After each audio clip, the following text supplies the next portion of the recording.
Good morning બાળકો. આજે આપણે કયો વિષય ભણીશું? અંગ્રેજી. કયો વિષય ભણીશું બાળકો? આજે આપણે અંગ્રેજી. અંગ્રેજીમાં આપણે હવે કઈ ચોપડી કાઢવાની છે?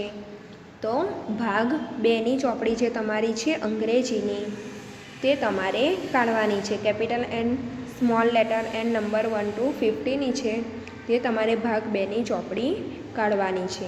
તો તેમાં ચલો બાળકો, એરિયા ચોપડીની અંદર તમારે પાના નંબર 2 કાઢવાનું છે. કયું પાના નંબર કાઢવાનું છે?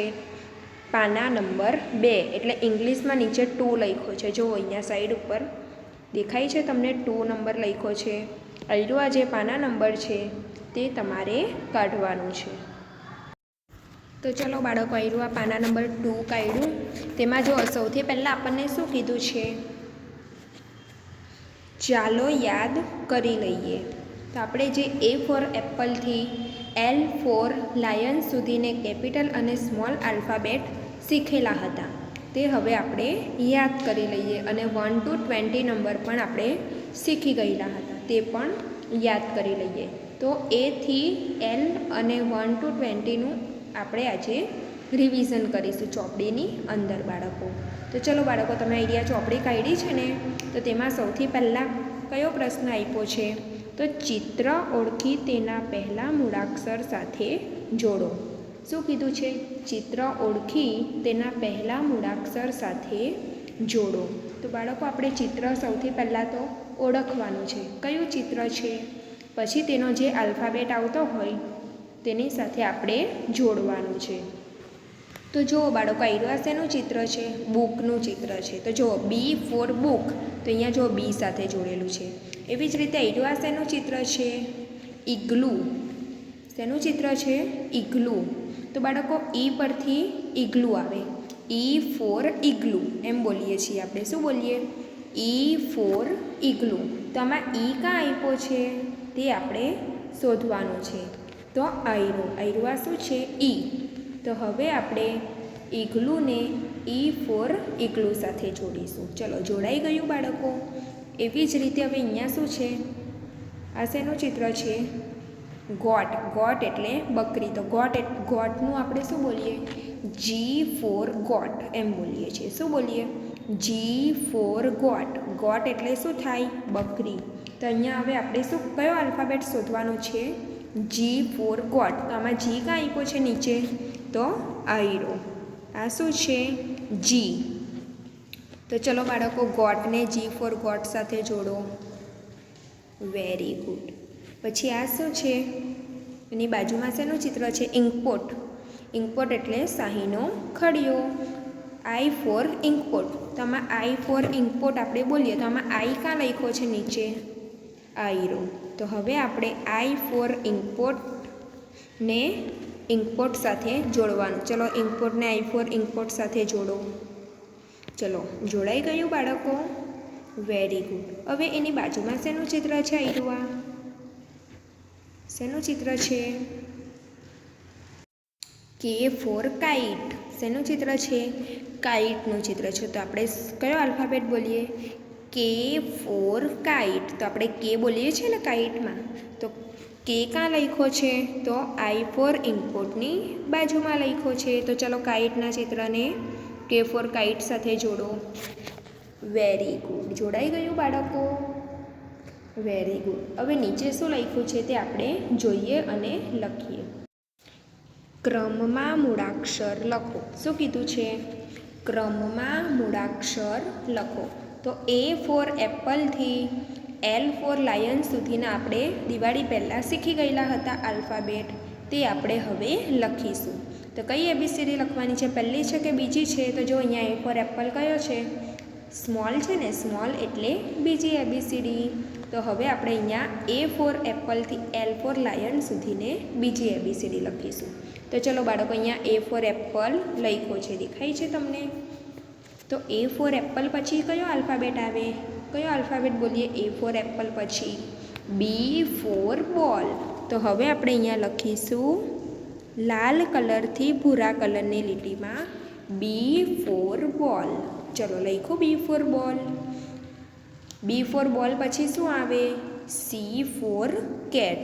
તો હવે આપણે અહીંયા લખવાનું છે સી ફોર કેટ. તે કયા કલરની લીટીમાં આવશે? ભૂરા કલરથી ભૂરા કલરની લીટીમાં. ચલો બાળકો, લખાઈ ગયું C four cat. C four cat પછી કયો આલ્ફાબેટ આવે? D for dog. તો હવે આપણે અહીંયા લખીશું લાલ કલરથી ભૂરા કલરની લીટીમાં ડી ફોર ડોગ. ચલો, ડી ફોર ડોગ પછી કયો આલ્ફાબેટ આવે? તો ઈ ફોર એલિફન્ટ. કયો આલ્ફાબેટ આવે? E for elephant. E for elephant પણ થાય અને ઈ ફોર ઇગ્લુ પણ થાય બાળકો. તો ચલો લખો અહીંયા ભૂરા કલરથી ભૂરા કલરની લીટીમાં શું આવશે? E for elephant. E for elephant પછી શું આવે બાળકો? F for fish. કયો આલ્ફાબેટ આવશે? F for fish. તો હવે આપણે અહીંયા લખીશું લાલ કલરથી ભૂરા કલરની લીટીમાં F for fish. F for fish પછી કયો આલ્ફાબેટ આવે બાળકો? G for gun. તો હવે આપણે ભૂરા કલરથી લાલ કલરની લીટીમાં જી ફોર ગન લખીશું. જી ફોર ગન પણ થાય અને જી ફોર ગોટ પણ થાય બાળકો. ચલો, જી ફોર ગોટ લખો તમે લોકોએ. G for gun. G for gun પછી શું આવે? H for house. શું આવે? એચ ફોર હાઉસ પણ થાય અને એચ ફોર હેન પણ થાય. હેન એટલે કે મરઘી. તો ચલો, જી ફોર ગન પછી લખો એચ ફોર હાઉસ. ચલો લખો બાળકો H for house. H for house પછી શું આવે? I for ice cream. તો હવે આપણે અહીંયા લખીશું આઈ ફોર આઈસ્ક્રીમ. ચલો બાળકો, લખાઈ ગયું I for ice cream. I for ice cream પછી શું આવે? જે ફોર જોકર. શું આવે? જે ફોર જોકર. તો હવે આપણે અહીંયા લખીશું ભૂરા કલરથી લાલ કલરની લીટીમાં જે ફોર જોકર. શું આવશે? જે ફોર જોકર. જે ફોર જોકર પછી શું આવે? કે ફોર કાઇટ. તો ચલો લખો બાળકો લાલ કલરથી ભૂરા કલરની લીટીમાં ઊભી લીટી અને ભૂરા કલરથી ભૂરા કલરની લીટીમાં ત્રાસી લીટી. એટલે કઈ શું બની જશે? કે ફોર કાઇટ. ચલો બાળકો, કે ફોર કાઇટ પછી શું આવે? L for lion. તો હવે આપણે અહીંયા લખવાનું છે એલ ફોર લાયન. ચલો બાળકો, આવડી ગઈ તમને એ થી એલ સુધીની બીજી ABCD?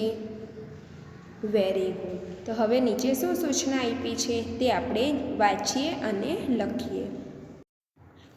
ઘણો અને સાચા નંબર ફરતે વર્તુળ કરો. વર્તુળ એટલે શું કરવાનું? આવી રીતે ગોલ કરવાનું છે બાળકો. તો જુઓ અહીંયા કેટલા પતંગ આપ્યા છે? 1 2 3 4. તો અહીંયા જે નંબર આપ્યા હોય તેમાંથી 4 નંબર ક્યાં છે? તો આવી રહ્યો. તો જો એના ફરતે ગોલ કરેલું છે. એવી જ રીતે આપણે ચિત્ર ગણવાના છે અને ગોલ કરવાનું છે. જો પતંગની બાજુમાં શું આપ્યું છે? ફિરકી. તો હવે આપણે શું ગણીશું? ફિરકી. ચલો મારી સાથે ગણો બાળકો. 1 2 3 4 5 6. બાળકો 6 નંબર ક્યાં આપ્યો છે? તો આયરો સૌથી આગળ આપ્યો છે. તો 6 ફિરકી છે એટલે 6 નંબર ફરતે આપણે ગોલ કરવાનું છે. ચલો થઈ ગયું ગોળ. એવી જ રીતે હવે બાજુમાં શું આપ્યું છે? બેટ. તો હવે આપણે બેટ ગણીશું. 1 2 3 4 5 6 7 8 9 10 11 12 13. કેટલા આપ્યા છે? 13. તો આમાં 1 3 13 નંબર ક્યાં લખ્યો છે બાળકો? તો સૌથી છેલ્લા લખ્યો છે. તો ચલો ગોલ કરો તેના ફરતે. કર્યું બાળકો ગોળ? Very good. હવે બેટ છે. બેટની બાજુમાં કયું ચિત્ર આપ્યું છે? તો બોલ. બોલ એટલે દડો. તો બાળકો હવે આપણે દડા ગણીશું કે કેટલા દડા આપ્યા છે? 1 2 3 4 5 6 7 8 9 10 11 12 13 14 15 16 17 કેટલા આપ્યા છે 17 17 એટલે 1 7 17 તો બાળકો આમાં 1 7 17 નંબર ક્યાં લખ્યો છે તો વચ્ચે લખ્યો છે તો તેના ફરતે આપણે ગોલ કરવાનું છે ચલો થઈ ગયું ગોળ બાળકો વેરી ગુડ તો હવે નીચે કઈ સૂચના આપી છે તે આપણે વાંચીએ અને લખીએ તો જુઓ બાળકો ક્રમમાં નંબર લખો શું કીધું છે ક્રમમાં નંબર લખો ક્રમમાં એટલે કે અહીંયા જો 1 આપ્યો છે દેખાય છે તમને 1 પછી શું આવે 2 તો આપણે 2 લખવાનો એવી રીતે લાઈનમાં નંબર લખવાના છે તો બાળકો 1 પછી કયો નંબર આવશે 2 ચલો લખો 2 નંબર 2 પછી કયો નંબર આવે 3 તો હવે આપણે અહીંયા 3 લખીશું 3 પછી કયો નંબર આવે 4 તો હવે આપણે અહીંયા 4 લખીશું 4 પછી કયો નંબર આવે 5 5 પછી કયો નંબર આવશે 6 6 પછી કયો નંબર આવશે 7 7 પછી કયો નંબર આવશે બાળકો 8 8 પછી કયો નંબર આવશે 9 9 પછી કયો નંબર આવશે 1 0 10 હવે નીચેની લાઈનમાં 1 0 10 પછી કઈ લાઈન આવે બાળકો 1 1 11ની તો હવે આપણે અહીંયા લખીશું 1 1 11 પછી 1 2 12 1 3 13 1 4 14 1 5 15 1 6 16 1 7 17 1 8 18 1 9 19 2 0 20 ચલો બાળકો 1 થી 20 સુધીને ક્રમમાં નંબર લખી દીધા તમે લોકોએ વેરી ગુડ તો હોમવર્કમાં તમારે શું કરવાનું છે તો હોમવર્કમાં તમારે આવ્યો જે પાના નંબર 2 છે તે તમારે આખું લખવાનું છે સમજ પડી બાળકો બાય બાય